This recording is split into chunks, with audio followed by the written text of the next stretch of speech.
Hello everyone, welcome to EduAce. As I told you in my previous video that we will start with revision of various topics that are important from exam point of view. See, revising the topics are really important so that important formulas and concepts are retained. Otherwise, in the exams, no matter what you study and how you study, nothing will work. So today, we will revise gaseous state, which is also known as KTG, kinetic theory of gas. So first we'll start with the gas laws. So the first gas law is Boyle's law. Now how these gas laws are derived, first we will see this. So see, I will tell you. We all know the ideal gas equation, PV equals to nRT. Now what happens in Boyle's law is that we have to keep temperature and number of moles constant. So if we keep temperature and number of moles constant, so R is already constant, so PV will become constant. So P, if we take V this side, will be proportional to 1 upon V. So this is what Boyle's law says, that if we keep temperature and number of moles constant, then volume is inversely proportional to pressure. Then comes Charles' law. Charles' law said that if we keep pressure and number of moles constant, then volume becomes directly proportional to temperature. So this is Charles' law, and Avogadro law is V is proportional to number of moles if we keep temperature and pressure constant. So PV equals to nRT, I will write again. We will keep temperature and pressure constant. So you can see that volume is proportional to number of moles. Okay. So these are important. Then comes Graham's law of diffusion. Graham's law of diffusion is really important, as last year also it was asked in CUSET exam, and it is important from for all MSc entrance examinations. So this you should keep in mind. Graham's law of diffusion says that diffusion is inversely proportional to 1 upon under root D. D here is density. Okay. So you know what density stands for? I will write here. R is proportional to 1 upon under root density, and we know that density equals to mass upon volume. So if I replace this with mass upon volume, then it will become 1 upon this will come. So if in the question volume is constant, given constant, which it will be given in majority of the questions, so you just have to keep in mind that diffusion is inversely proportional to under root of molecular weight of the gas. Okay, so just keep in mind that questions will come regarding this relation. So you should keep in mind this relation. Okay, see, I have written one question also here. If the ratio of rates of diffusion of two gases A and B is 4:1, the ratio of the densities in the same order is. I hope you can solve this question now. Okay, let me solve this for you. What is given in the question is rate of diffusion is given and density is asked. So rate of diffusion is given. We know that rate of diffusion is inverse of molecular weight. So we will use this relation and we will solve this. Rate of diffusion is given 4:1. And density is inverse of rate of diffusion. Okay. So if this is, I call this diffusion 1 and diffusion 2. So here will come density 2, and here will come density 1. Okay, let me keep this with R1 and R2. So 4 upon 1 equals to under root of density 2 upon density 1. Remove this under root sign. So here squaring will come to 16 upon 1 equals to d2 upon d1. Now in the question it is given that in the same order it is asked, so the answer will be d1 is to d2, so the answer is going to be 1 is to 16. These questions are really important, so practice some more of them. Okay, there is one more question. At same temperature and pressure, the rate of diffusion of hydrogen gas is 3√3 times that of a hydrocarbon having molecular formula CnH2n-2. What is the value of N? So let's do this question also. If you want, you can try this yourself. Pause the video, try this question and then see the solution. Okay. So here we know that rate of diffusion is inverse of molecular weight. So rate of diffusion of hydrogen gas on rate of diffusion of CnH2n-2 will be equal to molecular weight of CnH2n-2 upon molecular weight of hydrogen.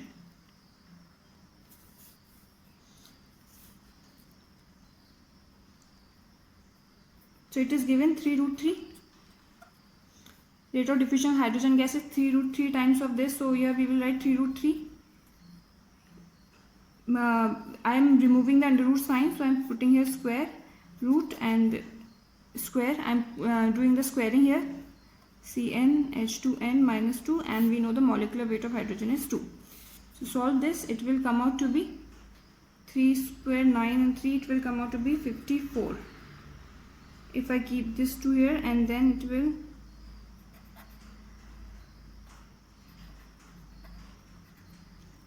okay, this relation will come. Now what you need to do is, you know the molecular formula of this hydrocarbon is 54. So now what we'll do, we'll put the molecular weights of each and every component here. Like carbon, n carbon atoms are here. Carbon has a molecular weight of 12 and n atoms are there. Plus hydrogen has a molecular weight of 1 and 2n-2 atoms are there, and this equals to 54. So 54 equals to 12n plus 2n minus 2.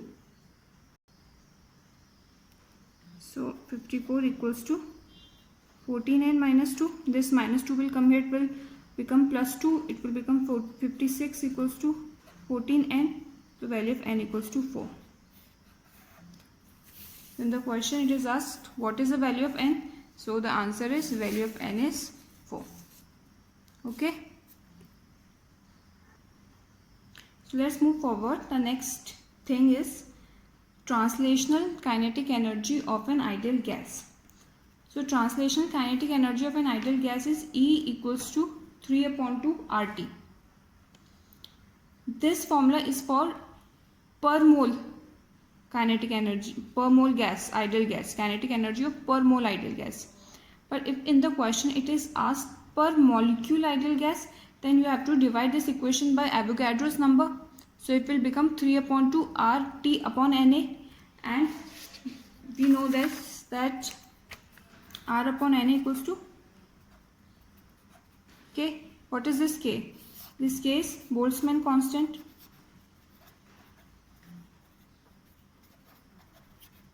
And its value is 1.38 into 10 raised to the power minus 23 joule Kelvin inverse.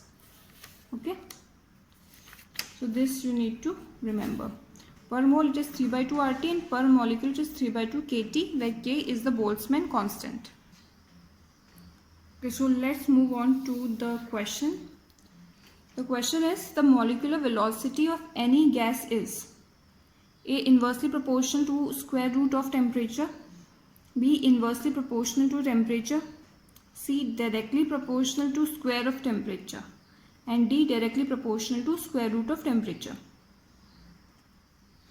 So let's see how we will get the relation between velocity and temperature. Okay, so you know that energy equals to 3 by 2 RT, kinetic energy. So kinetic energy, we all know that kinetic energy also equals to half mv square, and it is equals to 3 by 2 RT. So from here you can see the relation between velocity and temperature is V square is proportional to temperature. So V is proportional to square root of temperature. This relation can also be asked in the exam. Okay, option number 4, directly proportional to square root of temperature. This is correct. So let's move on. The next thing is Maxwell distribution of molecular velocities. So in exams, this relation can be asked directly, that which relation is for Maxwell distribution of molecular velocity. So you have to keep this in mind, that dn by n equals to 4 pi m by 2 pi RT raised to the power 3 by 2 c square exponential minus 2 m c square by 2 RT dc. Here n is the total number of gas molecules, and the n by n, this thing, it gives the fraction of molecules with velocity between c and c plus dc. This capital M, this is the molar mass, and c is the velocity, T is the temperature. So you need to keep this relation in mind. Next is different velocities of gas molecules. This is really important because numericals are asked from this portion. So you know most probable velocity, average velocity, and root mean square velocities. Most probable velocity is under root 2 RT upon m. M is the molecular weight of the gas. Average velocity is under root 8 RT by pi m, and root mean square velocity is under root 3 RT by m. You need to learn all these relations by heart because numericals are asked, for sure they are asked. If you see last year's CUSET paper, I already discussed one question from this portion. So if you have seen those videos, you know I have discussed the question from here. So just learn these equations. There is also a relation between root mean square velocity, average velocity, and most probable velocity. If you will solve them, the ratio will come out 1 is to 0.92 is to 0.82. And you need to remember that RMS velocity is greater than average velocity, and it is greater than most probable velocity. So it can be asked in any way. So I have some questions here. The question is, calculate the temperature at which the average velocity of oxygen equals that of hydrogen at 20 Kelvin. Okay, so let's solve this. We know that formula for average velocity is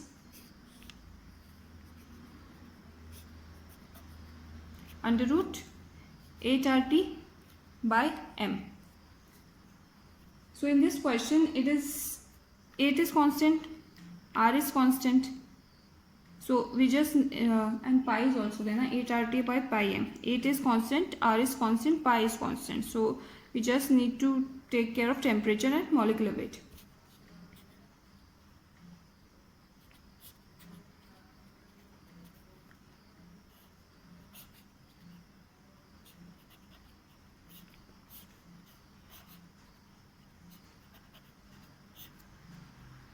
So let's take C1 to be the average velocity of oxygen and C2 to be that of hydrogen.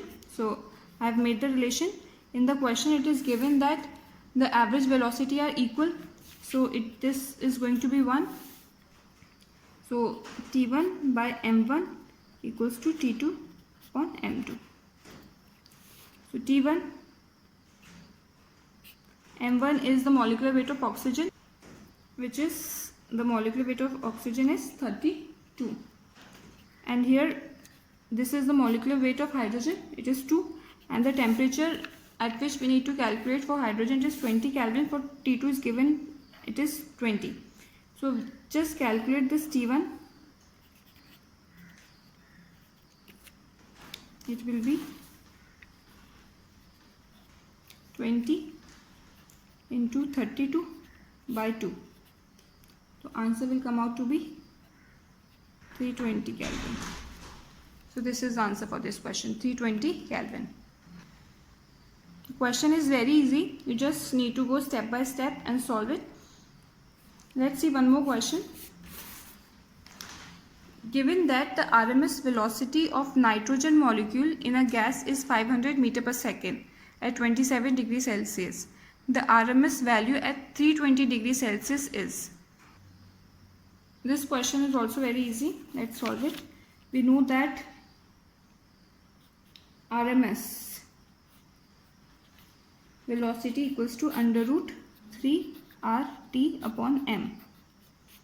So it is given that for nitrogen molecules it is 500 meter per second at 27 degrees Celsius. It is 500 meter per second at 27. Convert degrees Celsius into Kelvin. So here the temperature will be 27 degrees Celsius is going to be 300 Kelvin. Now you calculate the RMS value at 320 degrees Celsius. So at 320 is going to be 593. So solve this. So just solve this, and the answer is going to be approximately, I am giving you the answer directly, it is going to be around 703 meter per second. Just solve this question and let me know if you have any problem in solving this. Write in the comment section. I will tell you in the next video if there is going to be a problem. Though it is very simple, you just need to calculate it. Let's move on to the next topic, which is mean free path. The formula for mean free path is kT upon under root 2 pi d square p. Here mean free path is denoted by lambda. So first let me tell you what is mean free path. It is the mean distance traveled by gas molecules between two successive collisions. So this is the formula for it. Here the notations are same, like K is for Boltzmann constant, T is for temperature, P is for pressure. So the new parameter here is D. It is called collision diameter. It is actually the distance between the centers of two molecules at the point of their closest approach. When they approach the closest, the distance between the centers. Okay. This is the collision diameter. Usually it is given in the question. For every molecule it will be mentioned in the question that the collision diameter is this. So you can easily solve any mean free path question. I have written two questions here. For oxygen at 25 degrees Celsius, calculate the mean free path at 1 atmosphere pressure, and the collision diameter of oxygen molecule is 361 picometer. So let's solve this. Very easy, you just need to put the values. Lambda equals to kT. Value of K is 1.38 into 10 raised to the power minus 23. Temperature, it is given 25 degrees Celsius. So we will put here in Kelvin, 298 Kelvin upon under root 2. Under root 2 value is 1.41 pi. Value of pi is 3.14 into D square. So D in the question is given 361 picometer. You need to convert it in meter. So it is going to be 361 into 10 raised to the power minus 12 meter square. And then it is pressure. Pressure, it is given 1 atmosphere. So 1 atmosphere need to convert in Newton per meter square. So it is going to be 1 into 10 raised to the power 5. You need to solve this. solve it yourself. I will just write the answer.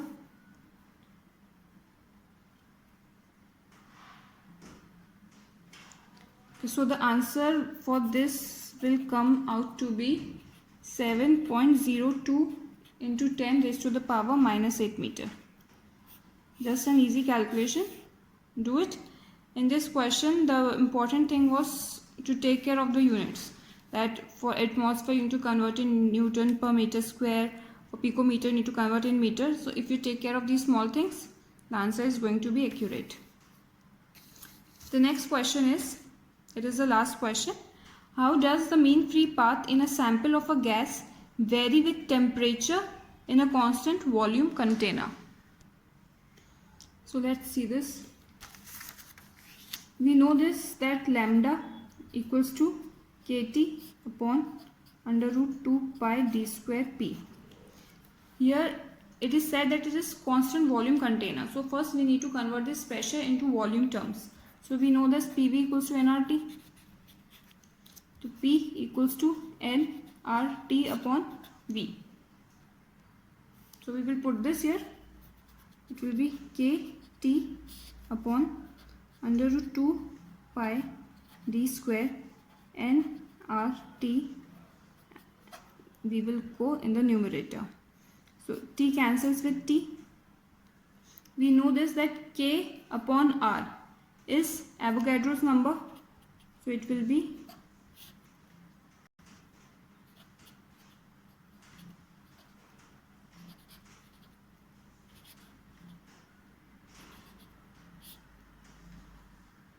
So if you will see this relation, the mean free path equals to volume upon under root 2 pi n Avogadro's number d square r. Here root 2 is constant, pi is constant, number of moles is constant, Avogadro's number is constant, collision diameter is constant, and gas constant is a constant. So you will see that mean free path is proportional to volume. And the question is already said that in a constant volume container. So V is constant. So how it varies with temperature? You can see in the relation there is no temperature parameter. So mean free path does not depend on temperature. When the condition is, if you will keep volume constant, then there is no relation between mean free path and temperature. So this is all I am covering in this video.